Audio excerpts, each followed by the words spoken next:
reading through the comments yesterday, as I always do every day, and thank you very much for everybody that always writes, on a daily basis. Absolutely fantastic, and particularly watching you interact with one another. But there's one comment that really stood out, and it was from Anthony. Maybe I'll pop it up there or something. The crux of what Anthony was saying was that we have right-footed players playing on the left and left-footed players playing on the right. It's no news. I'm not telling you anything you don't know. But it got me thinking into the deeper impact of what it means for West Ham, because Anthony's point was very much that this is not suiting Sebastien Haller. Now, this video is not going to be all about Sebastien Haller, because it got me thinking of the wider implications of that to the team.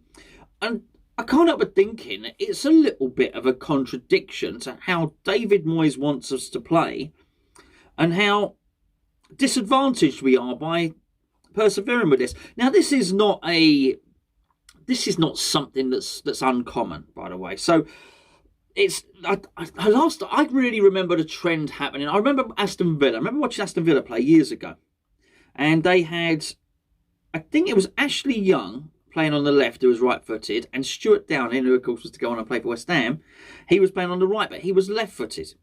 And it was quite a weird thing to see, because clearly they were both being encouraged to cut inside on their stronger foot and shoot. But what it does stop happening is it stops the early ball coming in, the early cross. It stops the ball coming in either from the byline or just early with the stronger foot.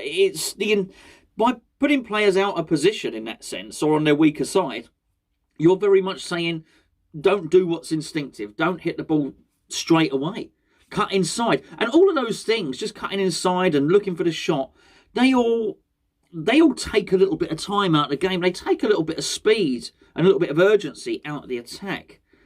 I understand the premise behind it. They cut inside, the fullbacks overlap, and you get a goal. We saw this. We saw this with, I was going to say with Soufal's goal. We saw it more with Crystal Palace's goal, because I think what you've got is the winger in Townsend cutting inside, and then the fullback overlapping. Ours was slightly different because it was Lanzini, who wasn't playing wide at the time. But the idea is, from West Ham's point of view, that the width comes from either the fullbacks or the wing-backs, depending on what formation we're playing. Not just the width, they're the guys to provide the crosses. A little bit more nuanced, maybe, when you think about Aaron Cresswell, because Aaron Cresswell, it's coming from left centre half. The wingers, or the players that play in the wide positions, whatever you want to call them, whether you want to call Bowen a winger, or Fornals a winger, or Benrahma a winger, it's up to you. But the onus isn't on them to cross the ball over. But this is the ammunition, this is the lifeblood, this is the sort of stuff that a player like Sebastien Haller is going to thrive on. He wins most of his aerial duels. Statistically, he's up there with anybody in the league. Last time I looked, I think it was only Ollie McBurney who ranked higher than him in terms of centre-forwards heading success rate. Now, actually, Ollie McBurney's was slightly different. Ollie McBurney was winning the duels, but actually wasn't finding a teammate or finding the goal with them. Sebastien Haller is very, very good at this. And as we've seen, of course, he can do an overhead scissor kick, which is his stock in trade. It's his trademark, if you like. But the ball's got to come over.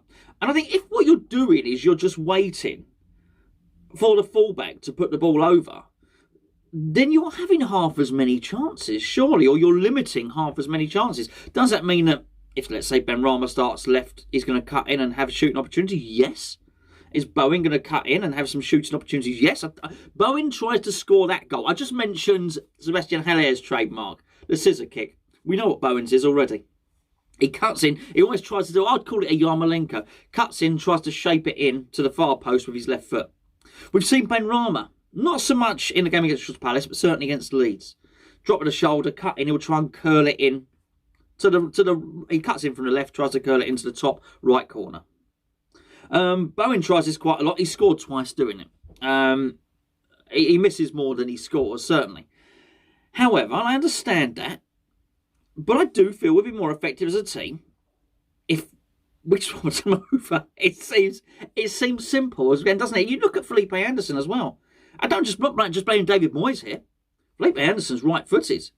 It was Pellegrini who chucked him straight on the left, of course, straight away. Yarmolenko. I'm not blaming Moyes for Yarmolenko. Yarmolenko's played almost his whole career there. He's left-footed. I mean, really, really left-footed. I guess with Yarmolenko it's slightly different because perhaps he's not got a pace to burn where he can whip the crossover. But let's be fair, David Beckham didn't have any pace. And he made a career out of crossing from the right-hand side, crossing from deep. I just think it hinders us because, and the reason I said it's a contradiction is we are set up as a counter-attacking team. And it's not helpful for the team, and it's not helpful for Sebastien Haller. And I do wonder about these minuscule tweaks that need to be made if Sebastien Haller is in the team. And I understand that, what do I know? David Moyes is doing an absolutely fantastic job. I'm a big fan. We all like, well, I say we all love David Moyes. We don't. Some people don't. Some people are still not sure about him. I understand that. And he's getting things right. He could turn around to any one of us and say, well, look at my way. I'm doing pretty well, right? This is, I think it would have been, had we have won against Crystal Palace, it would have been our best start since 1983, maybe. Something like that. Not far off with the stats there. So David Moyes has got every reason to look at it and say, you lot don't know what you're talking about. I do. This is how we're doing it. However, a slight tweak when Sebastien Haller is in the team, I think we'd get an awful lot more out of him. And it ain't much, is it? You don't have to sort of surrender your whole ethos of playing and how you want to play. Surely Bowen can close down adequately from the left just as he does on the right. And I don't know. It was something I would like to see. I'm surprised more clubs don't do it. It's become a fashion. It's just weird. It's sort of gone from, certainly in Fergie's era at Manchester United, which was hugely successful. Right, it just always seemed the case. Right footers on the right, left footers on the left. Really strange one. The other thing, and I looked at it, and I did notice that West Ham have been linked again with two more Slavia Prague players, which is... I mean, you've got to feel a little bit sorry for Slavia Prague. It seems we want to take their whole team. There won't even be. Slavia Prague will cease to exist if we keep this up. So we're after two of them. We're after a striker, apparently, Senegalese striker Abdullah Adipo Sima. He scored 9 goals this season. And then the other guy is their goalkeeper, Andre Kolar, known as the Rock. Sounds a bit static to me. You don't want a rock, do you? You want a cat. We won't get into all that again, of course. And when I see us linked with a goalkeeper, I don't mind at all. Because to tie into what I'm talking about, I find Fabianski a hindrance to the way that we play. Which is a counter-attacking team. I don't mind us being a counter-attacking team. I don't mind it. I don't mind us defending and then hitting teams really quickly. That's the reason I don't think Sebastien Haller particularly has a long-term future at West Ham. Because I think, by and large, we need more pace in the team. And I think in the system that David Moyes wants to play, a quick player up front on his own is advantageous. I think that hinders the tactics. I think the wingers that Anthony pointed out hinder the tactics. I also think the goalkeeper hinders the tactics. I've said this a few times before. When Alan Pardew came in at West Ham and they said, oh, do you understand the West Ham way? And he did, and all that stuff. He said, look, I do. And I understand you want to play the ball on the deck. I don't mind that, but I just want to start getting the ball forward a bit quicker. We don't need to take 20 passes to get the ball forward. I'd rather get the ball forward in 3 or 4 or 5. And I like that, and that was the right idea. And this is what I want to see West Ham doing because it seems to be the way we're set up. But Fabianski's so hesitant. He grabs the ball, he claims the ball, and then he looks, and sometimes he looks interested. He almost feigns. He almost tries to kid the strikers. Oh, I'm going to throw this, but he never does. Oh, I won't throw it. He'll roll it out. No, not there. And the opportunity is gone by that point. And it's just so wasteful. I just find it completely wasteful. You have players in position. Whenever Fabianski receives the ball, or catches it, or whatever the case may be, I don't look at it and think, oh, you have no one to pass to. That's why you're going to hoof it there. You have no one. There's always somebody available. But either he's not being asked to do it, or they're not being drilled. And far be it from me to criticise David Moyes, who's doing fantastically, as I say. But I just wonder if we're doing everything we possibly can do to make the tactics that we're employing as effective as possible. Because sometimes you think, just go. keeper, out, fullback to the winger, go, get it over.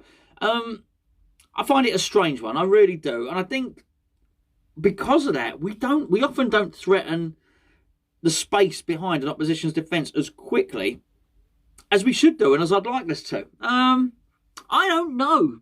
I think it's an interesting one anyway. Maybe you disagree. Let me know what you think. Anyway, let me know what you think in the comments below. We'll be back tomorrow. I've still got my list. I've got my list of videos to do. I'm finding there's a lot. There's a lot to talk about. And I've got, crikey, I've not even dealt with the Arnautovic and Fellaini links yet. Not that it's not quite a video in itself, don't get me wrong, but China selling off all their players cheap could be very, very interesting. All I would say in terms of the team, West Ham are doing fantastically well, but we could do even better. I've left the Sebastien Haller thing alone a little bit because look, he scored an absolutely wonderful overhead kick. But we cannot rely on Sebastien Haller scoring an overhead kick in every game, although I think he would like to, and I think he's capable of it. If he's going to play, if we're going to keep him, then we have to start playing to his strengths. We have to start getting him the ball more in the box. And he's got to do a little more himself. He's got to look a little bit busier himself. And we've got to help him. Help him to help us.